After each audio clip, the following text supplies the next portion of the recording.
Welcome, and thanks for joining Basingstoke Salvation Army's daily devotional, Battle Drill, with me, Lieutenant Rob. For more information, go to www.equippinghispeople.com/daily-devotional.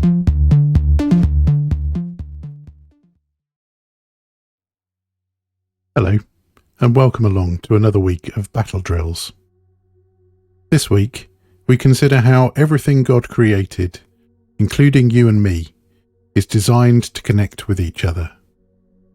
You can catch up on yesterday's sermon, Designed to Connect, which kicked off our new 4-week series called Connected, at www.equippinghispeople.com/sermons.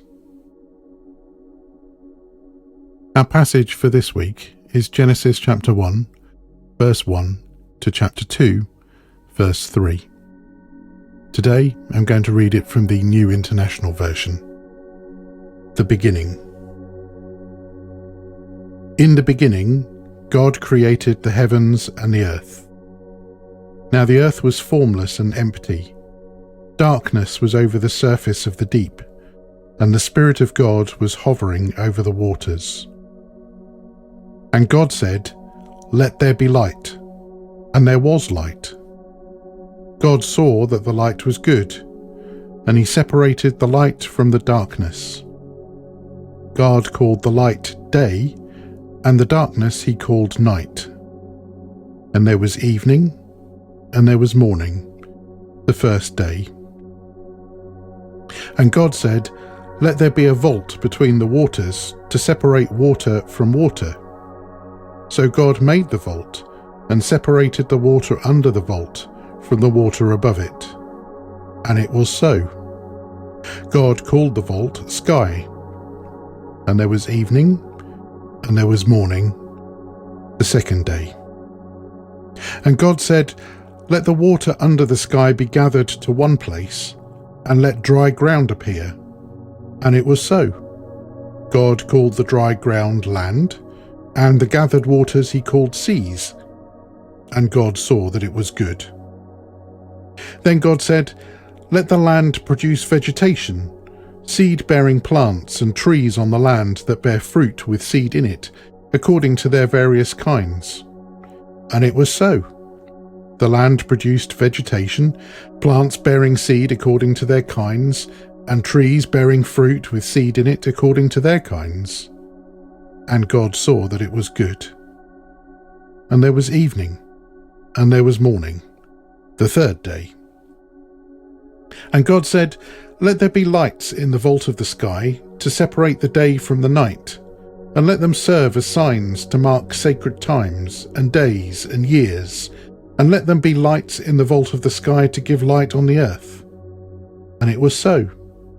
God made 2 great lights, the greater light to govern the day, and the lesser light to govern the night. He also made the stars. God set them in the vault of the sky to give light on the earth, to govern the day and the night, and to separate light from darkness. And God saw that it was good. And there was evening, and there was morning, the fourth day. And God said, "Let the water teem with living creatures, and let birds fly above the earth across the vault of the sky." So God created the great creatures of the sea, and every living thing with which the water teems, and that moves about in it, according to their kinds, and every winged bird according to its kind. And God saw that it was good. God blessed them and said, "Be fruitful and increase in number, and fill the water in the seas, and let the birds increase on the earth." And there was evening, and there was morning, the fifth day. And God said, "Let the land produce living creatures according to their kinds, the livestock, the creatures that move along the ground, and the wild animals, each according to its kind." And it was so. God made the wild animals according to their kinds, the livestock according to their kinds, and all the creatures that move along the ground according to their kinds. And God saw that it was good. Then God said, "Let us make mankind in our image, in our likeness, so that they may rule over the fish in the sea and the birds in the sky, over the livestock and all the wild animals, and over all the creatures that move along the ground. So God created mankind in his own image. In the image of God he created them, male and female he created them. God blessed them and said to them, "Be fruitful and increase in number, fill the earth and subdue it. Rule over the fish in the sea and the birds in the sky and over every living creature that moves on the ground." Then God said, "I give you every seed-bearing plant on the face of the whole earth, and every tree that has fruit with seed in it. They will be yours for food.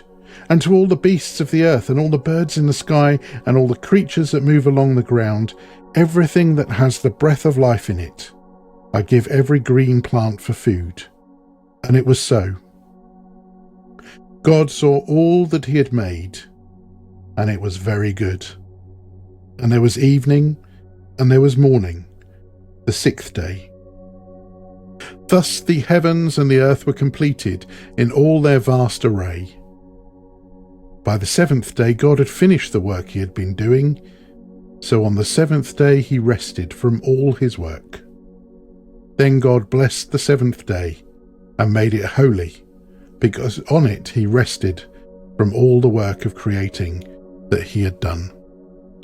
Amen.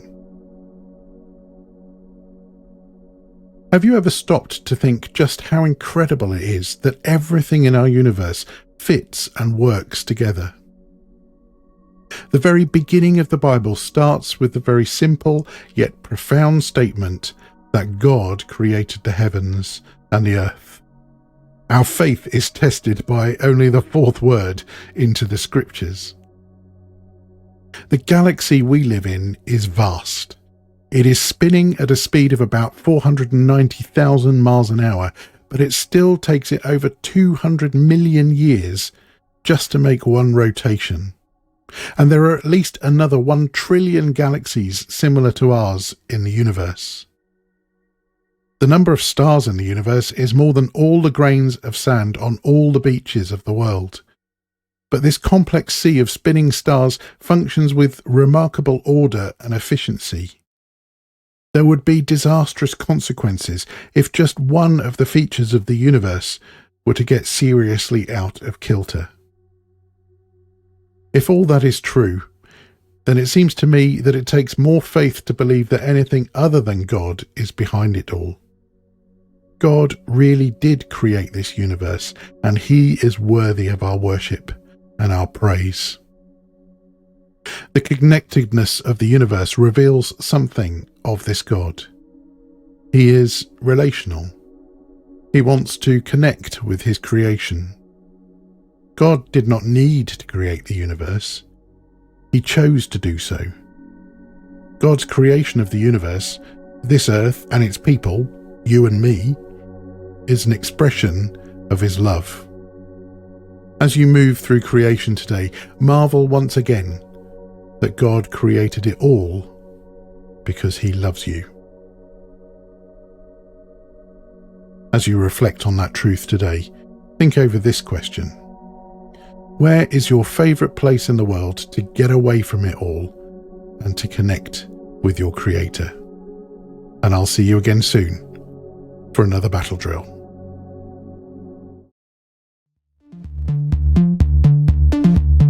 We hope you've been encouraged and equipped by this daily devotional. Why not find us on Facebook, Instagram or YouTube by searching for Basingstoke Salvation Army. And join us again soon for another battle drill. God bless you.